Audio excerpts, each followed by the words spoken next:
Nous allons voir maintenant le input de type checkbox, qui est donc l'inverse du bouton radio. Donc nous allons saisir un petit texte qui est sélectionné,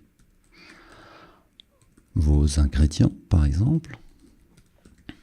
Là nous allons mettre des inputs de type jambon, fromage, champignons, comme si nous voulions composer, par exemple, ou commander une pizza.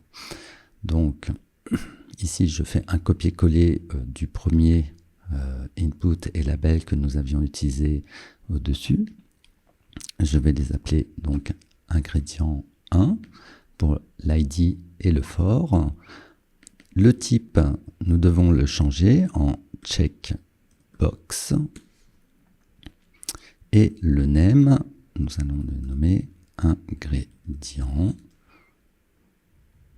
Et la value, c'est donc le premier, nous allons mettre fromage.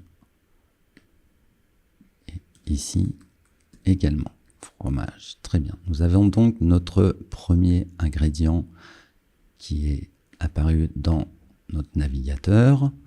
Je vais donc dupliquer ce paragraphe,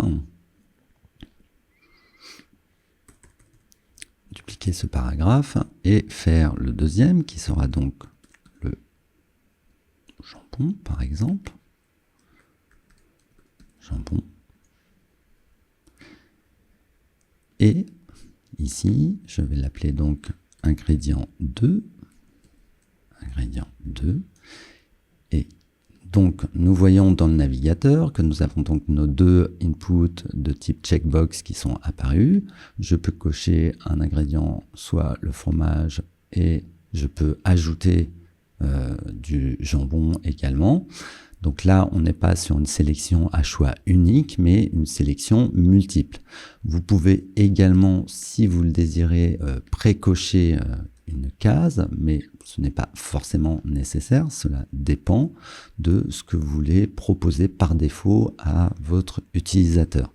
Donc là, je l'ai ajouté, vous voyez que la case, c'est bien coché par défaut, mais sur ce genre de proposition, sélectionnez vos ingrédients, on va plutôt laisser l'utilisateur les choisir. Ce que vous pouvez éventuellement faire, c'est rendre les champs requis. Et faites bien attention au bon usage du required et de l'attribut checked. Il en va de même pour le name.